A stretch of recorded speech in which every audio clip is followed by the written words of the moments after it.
लाखो व्यक्तींमधनं एका व्यक्तीला या हॉट सीटवर बसण्याची संधी मिळते. तुम्हाला मिळते ही एक चांदीची मुद्रा.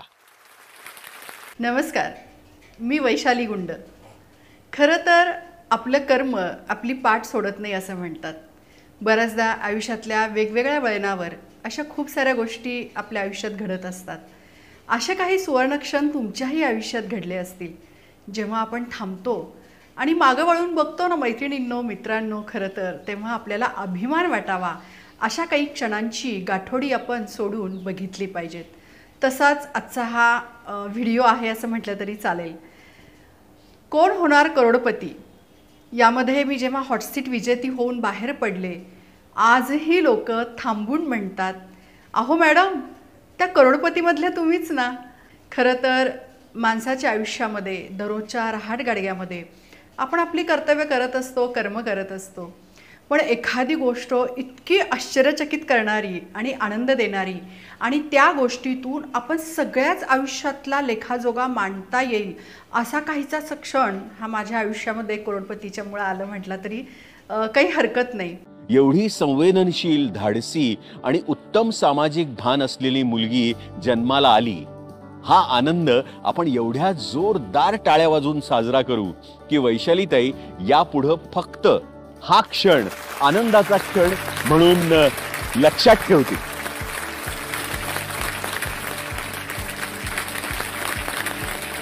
आम्हाला तुमच्यासारखी अंधश्रद्धेविरोधात लढणारी मुलगी जन्मल्याचा आनंद आहे वैशालीताई, मनपूर्वक. कोण म्हणाला, मॅडम आम्हाला पूर्ण एपिसोड बघायला मिळाला नाही कारण तुम्ही 2 दिवस टीव्हीवर दिसत होतात, किती जिंकले. कुणी म्हणाला की मॅडम काय तुमच्यासारख्या बाईनी 1 कोटी रुपये जिंकायला काहीच हरकत नव्हती. काही जण म्हणाले, कसं काय हो, वशिला लावला का तुम्ही, कुणाची शिफारस घेऊन गेला होतात का. बरेच प्रश्न आहेत. करोडपतीला जाऊन आले आणि खरं तर हा व्हिडिओ बनवताना तो सगळा प्रवास माझ्या डोळ्यासमोर तरळतोय. म्हणजे आपण काहीतरी सेलिब्रिटी झालो आहे तसे आपण मध्यमवर्गीय आयुष्य जगणारी माणसं. कधी वाटत नाही की ह्या टी व्हीवर आपण दिसू. आणि करोडपतीच्या सेटवर मला मागचा काळ आठवतो की 12-13 वर्षापासून अमिताभ बच्चनचा कोण बनेगा करोडपती हा जो कार्यक्रम होता तो मी बघत होते. आणि त्यावेळेला स्मार्टफोन वगैरे काही नव्हते, साधे छोटे फोन होते. त्याचं रजिस्ट्रेशन वगैरे असायचं. वृत्तपत्रातनं ती जाहिरात यायची आणि रजिस्ट्रेशन केल्यानंतर लाखो करोडोमधून एखाद्या वेळेस नंबर आपला लागायचा. असे बरेच सीझन गेले, आमचा नंबर काही लागत नव्हता. एकदा त्यांचा फोन आला आणि त्यांनी सांगितलं की कोण बनेगा करोडपतीमधून आम्ही बोलतो आहे आणि तुमचं सिलेक्शन वगैरे झालेलं आहे. आणि ते फील आणि अरे भारी हो, आपलं सिलेक्शन झालं, आता आपण लगेच बच्चनच्या समोर बसणार आहोत असं काहीतरी होतं. पण तसं काही नसतं ते खरं तर. आणि मग त्यांनी प्रश्न विचारायला सुरुवात केली. त्यावेळेला ते टेप रेकॉर्ड्स असायचे, वैयक्तिक माणसं ती बोलायची नाहीत, हे आत्ता तिथे जाऊन आल्यानंतर कळतं. खरं तर ते रेकॉर्डिंग सिस्टीम असते आणि ते प्रश्न विचारत राहतात आणि आपल्याला बटणं दाबायची असतात. 1, 2, 3 असे त्यांनी ऑप्शन्स दिलेले असतात. आणि त्या सगळ्या मोटोरोला कंपनीचा त्यावेळेला मोबाईल होता आणि आमच्याकडे ते फॅमिली कनेक्शन होतं, त्यामुळे त्याचा मी थोडासा गैरफायदा घेतला म्हटलं तरी काही हरकत नाही. आणि जेव्हा बिल हातामध्ये पडलं नवऱ्याच्या, तेव्हा नवऱ्याने विचारलं, बापरे एवढं बिल, याच्यात तर महिन्याचा किराणा येतो. त्यावेळेला मी आणि माझा भाऊ दोघंजण हे सगळे उपद्व्याप करत होतो कारण तोही अमिताभ बच्चनचा फॅन आहे आणि मी. पण असाच अचानक एक दिवशी मला कॉल आला आणि मी खूप गडबडीमध्ये होते, पाऊस होता आणि पोलीस स्टेशनला काम होतं म्हणून मी तिथे गेले होते. माझा पासपोर्ट रिन्यू करायचा होता, त्या संदर्भातलं हे सगळं काम होतं. आणि फ्रॉड कॉलची त्यावेळेला चर्चा खूप होती की फ्रॉड कॉल येत आहेत, पैसे काढले जात आहेत, पिन मागितला जातो, असं सगळं चर्चा होत असताना पोलीस स्टेशनच्या पासपोर्ट विभागामध्ये मी होते आणि मला तसाच फोन आला की आम्ही कोण होणार करोडपतीमधून बोलतोय. समोरनं लगेच आमचा एक पोलीस खात्यातला कर्मचारी म्हणाला, मॅडम फ्रॉड कॉल आहे, ठेवून टाका, काय तुम्ही नादी लागलात. आणि मी कट केला फोन. परत एक 5 मिनिटांनी कॉल आला की मॅडम आम्ही कोण होणार करोडपतीमधून बोलतोय आणि तुमच्याशी आम्हाला बोलायचं आहे वगैरे असं तसं. तेव्हाही मी असं म्हणाले की मी थोडंसं कामात आहे, तुम्ही नंतर लावाल का फोन. ते नशिबात असल्या ना काही गोष्टी तर ते चुकत नसतात आणि पाठलाग आपल्या कर्माचा होत असतो चांगल्या गोष्टींनी. कदाचित तसाच तो एक पाठलाग असेल की एक दैवी चमत्कार किंवा आपल्या केलेल्या कर्माची फळं किंवा आपण एखादी गोष्ट करत असताना अख्खं युनिवर्ससुद्धा आपल्याला मदत करतं कारण आपली भावना खूप चांगली असते, हे इथं नमूद करावं असं वाटतं.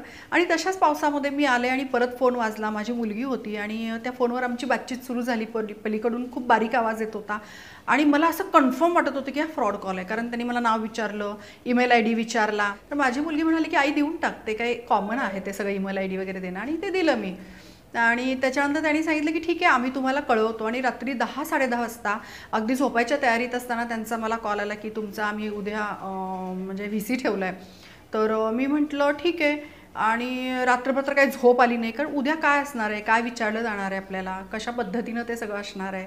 आणि या सगळ्या ह्याच्यामध्ये बघू मग लागलं तर लागलं, म्हणजे नशीब, आपला नशिबाचा भाग म्हणून झोपी गेले. सकाळी खूप गडबड सुरू झाली आणि घरातल्या सगळ्यांनी, प्रत्येकाने मला, म्हणजे स्पेशली मी माझ्या मुलीचं इथं कौतुक याच्यासाठी करते की आपल्याला आपण नेहमी म्हणतो की यशस्वी पुरुषाच्या मागे एखादी स्त्री असते किंवा एखाद्या यशस्वी स्त्रीच्या मागे एखादा पुरुष असतो. बरीच अशा गोष्टी आहेत. माझ्याही मागं बरीच मंडळी होती, त्याचा उहापोह मी बऱ्याचदा माझ्या भाषणातून, माझ्या इतर गोष्टीतून करत असते. पण हा करोडपतीचं पूर्ण श्रेय मी माझ्या मुलीला देते याच्यासाठी की आपण असं म्हणतो की आजची पिढी बिघडली आहे. खरं तर हा व्हिडिओ बनवताना ह्याच गोष्टी मला नमूद करायचा होता. कुठलाही गर्व, अभिमान नाही आहे. अगदी विनम्रपणे हा व्हिडिओ बनवते आहे, कारण आपल्या आयुष्यामध्ये अशा छोट्या छोट्या गोष्टींमुळेच आपण आपल्या आयुष्याचं शिखर चढत असतो आणि प्रत्येक पायरी खूप महत्त्वाची असते. आणि मुलीने सांगितलं की आई घाबरू नको, तो व्हिडिओ तो कॉल आला तर तो रिसीव कर, तो व्हिडिओ कॉल असेल तरीही तू रिसीव कर आणि तू नॉर्मली जे तुझं आहे रुटीन त्या पद्धतीनं तुझं सांग, जे सत्य आहे ते सांग. खोटं अजिबात आपल्याला सांगायचं नाही. आणि आत्तापर्यंत आपण खोटे कधी वागलोही नाही आहे. जे आहे ते समोर आहे. आणि त्याप्रमाणे त्यांनी 10 वाजता वेळ दिली. घड्याळाचा काटा पुढं सरकायला लागला आणि चलबिचल सुरू झाली. आणि त्यावेळेला बऱ्याच गोष्टी होत्या. जुजबी थोडीशी माहिती मी तुम्हाला यातनं देणार आहे, कारण ह्या संदर्भात खूप जणांचे जेव्हा जेव्हा सिलेक्शन झाले ते अजूनही मला अप्रोच करतात, विचारतात. त्यामुळं हा व्हिडिओ बनवला, कारण प्रत्येक कॉलवर हे सांगणं कंटिन्यू मला जमत नाही म्हणून. तर झालं. त्यावेळेला रूममध्ये कुणी नसायला लागतं. आपल्याला पर्यायी आवाजाचं, म्हणजे आवाज नको आहे, शांतता हवी, अशा बऱ्याच त्यांचे नियमातनं काटेकोर पालन करून आमच्या इंटरव्ह्यूला सुरुवात झाली. आणि तब्बल 1.25 तास ते माझ्याशी बोलत होते, त्यांची टीम बोलत होती. आणि ते कंटाळत नाहीत, खूप छान आपल्याला बोलतं करतात आणि खूप छान आपल्याशी बोलतात. ते खरं तर आपणच बोलत असतो, त्यांचे जुजबी प्रश्न असतात. आणि त्यातनं आपला एक म्हणजे आपलं बॉडी लँग्वेज असेल, आपल्या केलेल्या कामाची सत्यता त्यांना पटत असेल, डॉक्युमेंट्सही असे मागितले जातात, त्याची सत्यता पडताळणी होते. कारण इतक्या मोठ्या चॅनलवर सोनी एंटरटेनमेंट म्हणजे जागतिक चॅनल आहे आणि इतक्या देशात ते पाहिलं जातं, करोडो लोकांपर्यंत ते जातं. म्हणजे ते इतकं सोपं नाही आहे. ती परीक्षा खूपच, म्हणजे मला असं वाटतं की 12वी 10वीची परीक्षा, पुस्तकातले प्रश्न होते, पण ही परीक्षा खूप मोठी होती. आणि झाला इंटरव्ह्यू, 1.25 तासाचा इंटरव्ह्यू झाला. आणि त्याच्यानंतर मी किती बोलू, काय सांगू, म्हणजे मलाच माझं अवलोकन करायला ती संधी मिळाली होती. आणि तो इंटरव्ह्यू झाल्यानंतर सुस्कारा सोडला. मला वाटलं आता झालं सिलेक्शन आपलं, ठीक आहे. पण त्यांचा कॉल असा होता की तुमचा इंटरव्ह्यू आम्ही घेतला आहे. अशा अनेक लोकांचा ते इंटरव्ह्यू घेतात सिलेक्शन झाल्यानंतर, रँडमली सिलेक्शन असतं. आणि अशा बऱ्याच लोकांचा इंटरव्ह्यू झाल्यानंतर त्यांना पटला किंवा आपल्या गोष्टीची सत्यता पटली, आपले डॉक्युमेंट्स, आपल्यावरच्या बऱ्याच गोष्टींची ते चौकशी करतात आणि मगच आपल्याला परत कॉल येतो. त्यामुळे इंटरव्ह्यू झाल्यानंतर आपण असं समजायचं नाही की आपलं सिलेक्शन झालं आहे. तर ते एक महत्त्वाचं सांगायचं होतं, कारण असे इंटरव्ह्यू झालेल्या बऱ्याच लोकांचे मला कॉल आले की मॅडम आम्हाला परत कॉल आला नाही. तर त्यांना मी तेच सांगते की इंटरव्ह्यू झाला म्हणजे आपलं सिलेक्शन नसतं, तर ती एक पहिली पायरी असते, तुमची प्रथम फेरी असते. आणि त्याच्यानंतर बऱ्याच अशा फेऱ्या होतात आणि त्यातनं मग आपलं चाळून गाळून जे असतं ना, म्हणतात की तावून सुलाखून जे समोर येतं ते मग ते सोनं असतं, असं म्हटलं तर काही हरकत नाही. तर हे सगळं झालं आणि वेळसुद्धा नव्हता या सगळ्या गोष्टीला. आदल्या दिवशी कॉल, रात्री परत त्यांचं कन्फर्मेशन, दुसऱ्या दिवशीचा व्हिडिओ कॉल, इंटरव्ह्यू आणि लगेच त्यांचा मला संध्याकाळी परत, ज्या दिवशी संध्याकाळी मुलाखत झाली 6च्या दरम्यान त्यांचा कॉल आला की मॅडम तुमची काही कागदपत्र आणि तुमच्या काही गोष्टी आहेत, मला असं वाटतं की 21 ते 25 पानाचं ते ॲग्रीमेंट वगैरे असतं सगळं, आणि तुम्हाला 2 दिवसात निघायचं आहे. रिझर्वेशन्स फुल, काहीच करता येईना. बरं संध्याकाळी सगळे ऑफिसेस बंद झालेले असतात आणि मला सकाळी 10पर्यंत सगळ्या गोष्टी त्यांना द्यायच्या होत्या. कसं करणार होते मी? आणि तरी पण खूप प्रयत्न, म्हणजे मग त्याच्यामध्ये रिझर्वेशन करण्यासाठी आमच्या पतिराजांचा खूप मोठा वाटा होता की त्यांनी रिझर्वेशन केलं म्हणून मी तिथं पोचू शकले. आणि ते कसं मिळवलं, काय केलं तात्काळमध्ये वगैरे, ती खूप मोठी स्टोरी आहे. आणि ते सगळं मग डॉक्युमेंट्स हे ते सगळं, एकतर आपल्याला इंग्रजीची खूप अडचण असते, आपण कम्युनिकेशनसाठी थोडंफार जुजबी इंग्लिश बोलत असतो, पण जेव्हा डॉक्युमेंट्स, ॲग्रीमेंट्स सगळं साईन करायचं असतं तेव्हा तुम्हाला इंग्रजी परफेक्ट असणं खूप गरजेचं आहे आणि त्यावेळेला मी म्हणाले ना की माझ्या मुलीची मला मदत झाली. तिने ते अख्खं सगळं 20, 25, 30 पानांचं डॉक्युमेंट्स म्हणजे जमा करून ते सबमिट करण्यासाठी आणि ते सगळं ॲग्रीमेंट, तो करार, त्या बऱ्याच गोष्टी सगळ्या त्याच्यातल्या माझ्या मुलीनं आणि नवऱ्याने म्हणजे सॉर्ट आऊट केल्या. आणि याच्यामध्ये बऱ्याच ज्ञात अज्ञात लोकांची सपोर्ट आहे, कारण व्हिडिओ कॉलसाठी काही माणसांचं सिलेक्शन म्हणजे नंबर्स द्यावे लागतात, त्यांची पूर्ण इन्फॉर्मेशन त्या व्यक्तींची द्यावी लागते आणि आपल्याला आपण एकालाच कॉल लावतो पण त्याच्याबरोबर पर्यायी आपल्याला भरपूर नंबर द्यावे लागतात. ती माणसं अवेलेबल आहेत का आपल्यासाठी, असं फोन केला आणि लगेच उचललं असं नसतं ते. तर त्याच्यासाठी त्यांना कंटिन्यू आपण जेव्हा त्या तिथे जातो तिथून आपण जोपर्यंत हॉट सीटवर येत नाही तोपर्यंत त्या लोकांना वेळ द्यावा लागतो. अशा बऱ्याच गोष्टी असतात. तर आपल्यासाठी वेळ देणारी माणसं ही तितकीच महत्त्वाची आहेत. आणि जेव्हा तुम्ही व्हिडिओ कॉलसाठी लोकांना फोन करता तेव्हा 10 फोन केल्यानंतर 10-20 फोन केल्यानंतर आपल्याला कुठेतरी एक नाव कन्फर्म होतं. तर असे 3 माणसं म्हणजे बघा आपल्याला द्यायचे असतात.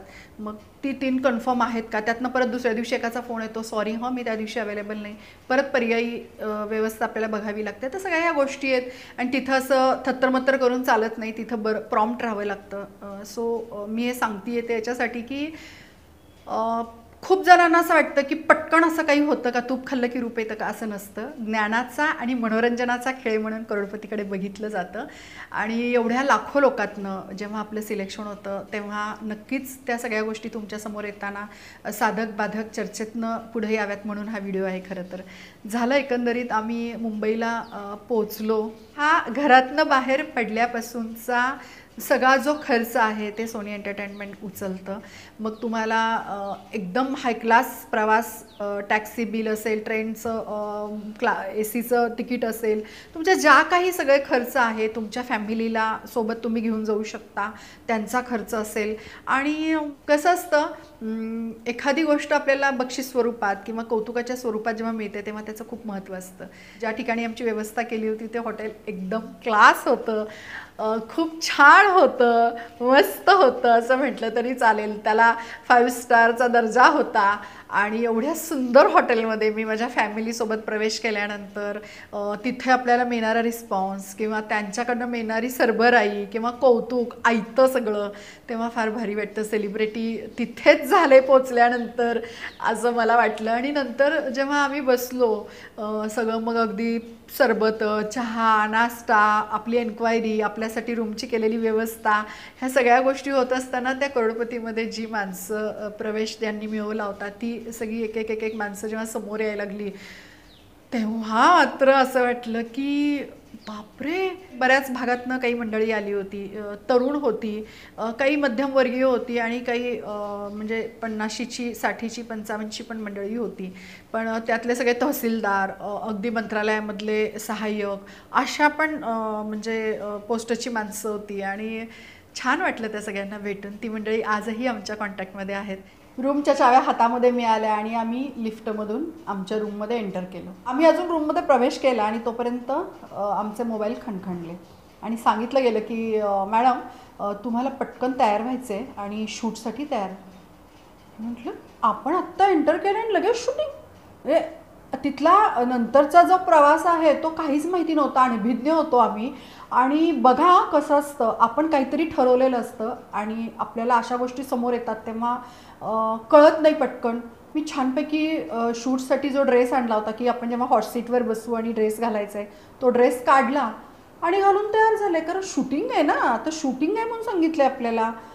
तर तयार झाले छानपैकी आणि मग ते म्हणाले की ठीक आहे आपण शूट घेऊयात, एक 10-15 मिनटात आपलं होईल, एक अर्धा तास फार फार तर, आणि मग आपण जेवायला जाऊयात. मग तुम्ही जेवायला जा, आम्ही बाकीच्यांचं घेतो. तरीही काही कळेना. तयार झालो मस्तपैकी आणि सगळे कॅमेरामन किंवा जे काही सगळे ते त्यांचे प्रोसेस टीम, त्यांची जी सगळी टीम आहे ती आमच्या रूममध्ये एंटर झाली. मी म्हटलं इथं शूट करणार आहे तुम्ही? मग ते हॉट सीट, मॅडम ते उद्या असणार आहे, आज तुमचं. मग आज काय परत तुम्ही आज कसलं शूट करताय? ते म्हणाले की तुमचं आम्हाला जेव्हा कार्यक्रम सुरू होईल तेव्हा त्याच्यासाठी आम्हाला एक व्हिडिओ लागेल तुमचा, की तुम्ही काय आहात, कोण आहात हे सांगण्यासाठीचा तो व्हिडिओ आहे. त्याच्यानंतर आमचं शूट वगैरे झालं, मग आम्ही जेवायला गेलो आणि त्याच्यानंतर परत आम्हाला 4 वाजता कॉल आला की आता जे जे सगळे पार्टिसिपेट आहेत त्यांनी पार्टिसिपेशन ज्यांनी केलं आहे याच्यामध्ये त्यांचं सिलेक्शन झालं आहे, जी सगळी मंडळी आली आहेत, तर त्या सगळ्यांना तुम्हाला एका ठिकाणी त्यांनी बोलवलं होतं आम्हाला, तिथं आम्ही गेलो.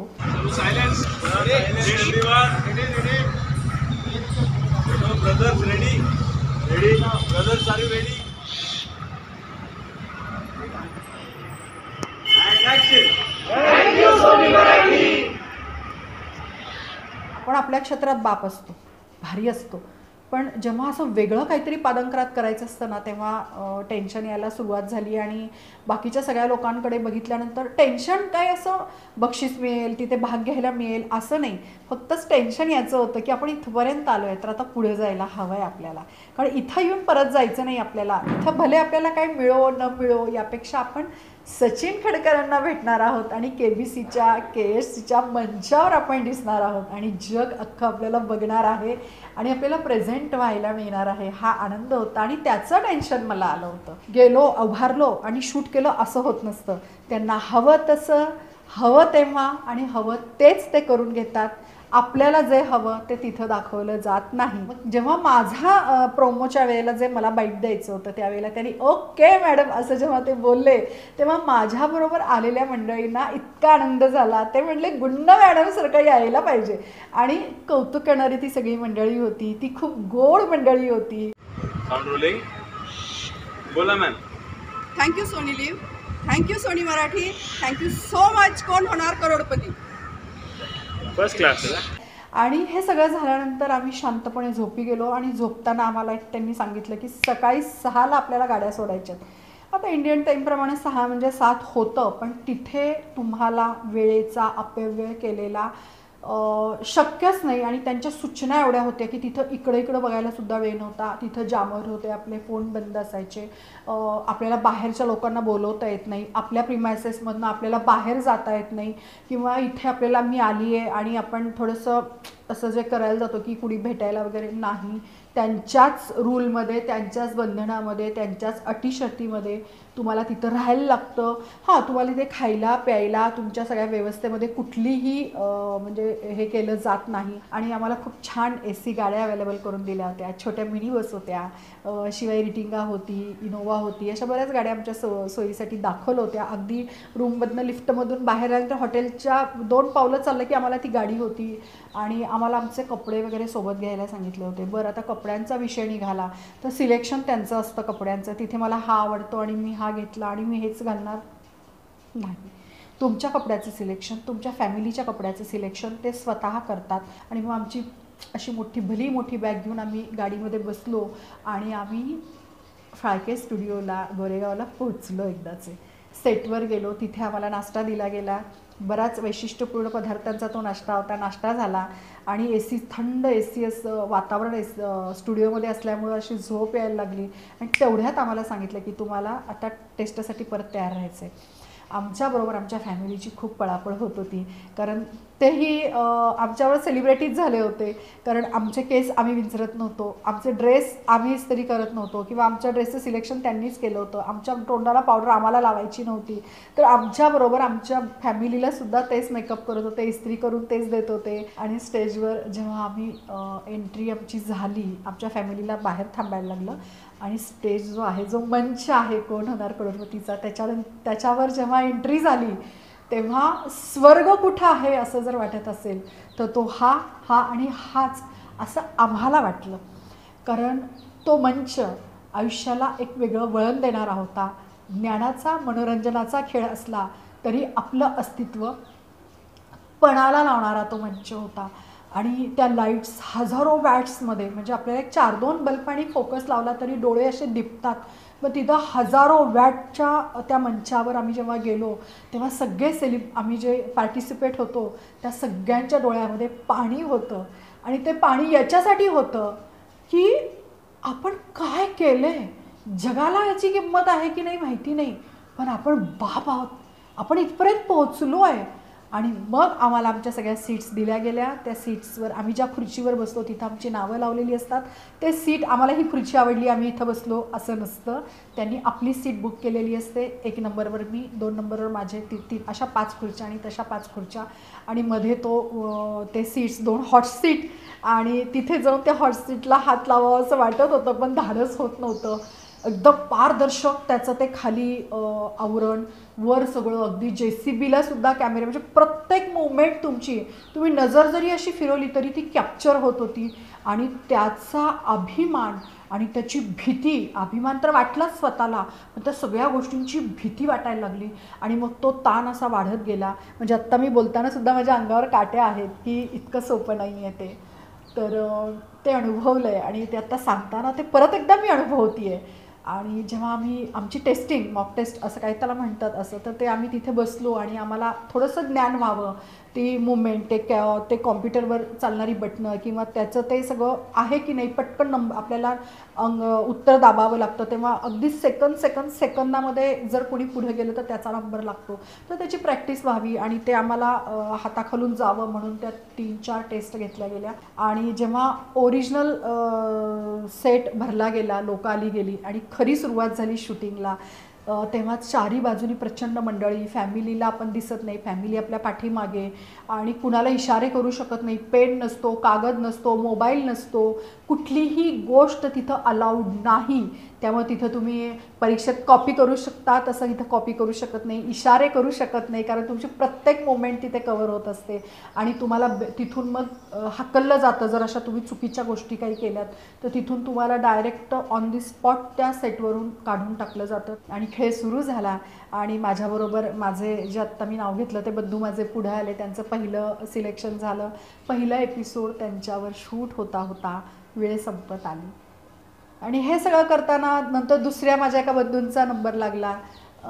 शूट संपलं, दिवस अख्खा त्यात गेला, आमचा विषय संपला. त्या दिवशी आज आपला नंबर लागला नाही आणि आता ह्या 2 दिवसात त्यांना शूटिंग कव्हर करायचं असतं. आणि दुसरा दिवस अशाच तणावामध्ये पुन्हा उजडला आणि परत सिलेक्शनसाठी आम्ही जेव्हा दाखल झालो, परत सुरू झाले प्रश्न. आणि त्या प्रश्नामध्ये प्रश्न होता की पिझ्झा बनवण्याची पद्धत. तिला मी उत्तर, आणि मी शांत बसले. म्हटलं बॉम्बे पुण्याची मंडळी माझ्यासोबत आहेत, कदाचित त्यांचाच नंबर असेल, कारण मेट्रो सिटीमध्ये असे पदार्थ खाल्ले जातात, त्यामुळं बघू आता काय असं म्हणून मी शांतपणे होते. जेव्हा ती स्क्रीनवर कोणी किती वेळेत दिलेलं असतं उत्तर त्याचं जेव्हा स्क्रीनवर येतं तेव्हा एकमेव मी होते जी पिझ्झा करण्याच्या पद्धतीमध्ये 1 नंबर मीच तिथे, 10 नंबरमधले 1 नंबर माझा तिथे होता. आणि एकटीच मला ती पद्धत माहिती होती आणि माझं नाव पुकारलं गेलं तरी मला विश्वास बसेना. स्क्रीनवर मी दिसतीये, माझं नाव दिसतंय तरी मला विश्वास बसेना. मी स्वतःला चिमटा काढला आणि मग लक्षात आलं की हो वैशू तूच आहेस, अगं तुझंच नाव आहे वैशाली गुंड. आणि मी सचिन खेडकरांना जाऊन भारतीय नारी आणि ती नेहमी मोठ्यांचा आदर करते, त्यांच्या कर्तृत्वाला नमन करते. आणि मी जाऊन जेव्हा पाया पडले तेव्हा सचिन खेडकर म्हणाले, अहो ताई ताई ताई तुम्ही हे काय करताय. हॉट सीटकडे जाण्यासाठी आम्ही निघालो आणि एका अभिनेत्याने ज्या ठिकाणी मी खुर्ची काढून घेतल्याचं राजकारण पाहिलं होतं, पण जेव्हा हॉट सीट मला दिली जाते, नुसती सीट नाही तर हॉट सीट, आणि KBCच्या मंचावर दिली जाते आणि त्यासाठी अभिनेते मला हात देऊन त्या खुर्चीवर बसवतात, तेव्हाची ती खुर्ची, तेव्हाचा तो क्षण, तेव्हाचं ते म्हणजे सेलिब्रिटी पण असेल किंवा त्यावेळेचा तो एक सन्मान असेल, तो खूप महत्त्वाचा होता. आणि मग तिथून आमच्या सगळ्या प्रश्नांची उत्तरं, उकल, गप्पा, कहाण्या अशा बऱ्याच गोष्टी झाल्या. 3 तुम्हाला हे असतात, व्हिडिओ कॉल असतो, लाईफलाईन असते आणि तुम्ही जनमत घेऊ शकता. पण तिथे गेल्यानंतर तुम्ही थोडेसे चलबिचल होता, उत्तरं माहीत असून पण तुम्हाला खात्री नसते की द्यायचं की नाही. 9 प्रश्नापर्यंत मी गेले. मी किती रुपये मिळवले, किती लाखो रुपये मिळवले, मी किती जाहिराती घेतल्या, मला कुठल्या कुठले गिफ्ट्स मिळाले किंवा बरंच जे काही आहे ते माझ्या एपिसोडमध्ये तुम्ही बघालच. शूट पूर्ण झालं आणि 4थ्या दिवशी मात्र आम्ही सगळ्यांचा निरोप घेऊन त्या एका वेगळ्या विश्वातनं बाहेर पडलो. खरं तर लोक म्हणायचे की तू इतकं शिकलीस, त्या शिक्षणाचा काय उपयोग, तू जॉब करत नाहीस. तर ही जी खंत होती ती निघाली. ह्या सेटवर मला बऱ्याच गोष्टींची उकल करता आली, किंवा आईवडिलांनी आपल्यासाठी जे सगळं बलिदान केलेलं असतं, समर्पण केलेलं असतं, ते मुलांच्या रूपातनं सगळ्यासमोर येत असतं. आणि मी खूप भाग्यवान आहे की माझ्या आईच्या अखेरच्या दिवसामध्ये म्हणजे माहीत नव्हतं की आपला माणूस कधी जाणार आहे. पण हा एपिसोड झाला आणि ऑगस्टमध्ये प्रसारित झाला आणि नेक्स्ट इयरच्या ऑगस्टच्या सुरुवातीला 1 ऑगस्टला माझी आई गेली. तर मला असं वाटतं की तिने पाहिलं कौतुक आपल्या मुलांचं जगाच्या व्यासपीठावर होतं ते पाहिलं. माझ्याबरोबर माझ्या फॅमिलीलासुद्धा मला तिथं प्रेझेंट करता आलं. अगदी जन्मापासून माझ्या आत्तापर्यंतच्या वयापर्यंत सगळा इतिहास तिथे मांडता आला. आणि जेव्हा एक IPS अधिकाऱ्यांचा मला फोन आला की मी म्हटलं सर बघा ना, मी फार काही जिंकू शकले नाही असं लोक म्हणतात. तर ते मला म्हणाले की वैशू 1 कोटी रुपये मी देतोय, ते घेतील का मला करोडपतीमध्ये. तर मी खूप मोठ्याने हसले आणि म्हटलं सर असं नसतं, 1 कोटी रुपये देऊन KSCमध्ये कोण होणार करोडपतीमध्ये जायचं असेल तर लोक बरेच असे आले असते. तर ते म्हणाले तू हसलीस ना, मिळालं का तुझ्या प्रश्नाचं उत्तर. तर किती जिंकलं याच्यापेक्षा मला असं वाटतं की तिथपर्यंत तू पोचली. लाखो करोडो लोकांना तिथं सिलेक्शन केलं जातं आणि तिथे तू त्या हॉट सीटवर बसलीस. तर ती हॉट सीट माझ्यासारख्या एका अधिकाऱ्याला सुद्धा नशिबात नाही आहे, ती तुझ्या नशिबात आहे. तर कर्तृत्वाला तुझ्या सलाम असं जेव्हा ते म्हणाले तेव्हा मी भरून पावले. तर हा होता माझा कोण होणार करोडपतीचा प्रवास. खूप खूप धन्यवाद. लाईक कॉमेंट्स मला अपेक्षित आहेत आणि नवनवीन व्हिडिओ पाहण्यासाठी तुम्ही नक्की चॅनल सबस्क्राईब केलं असेल, कारण मला आता सांगावं लागत नाही, कारण तुम्ही खूप माझ्यावर प्रेम करताय. त्यामुळे ते सबस्क्राईब तर नक्कीच केलं असेल आणि नसेल केलं तर नक्की करा. तुमच्या मित्रमैत्रिणींना व्हिडिओ पाठवा.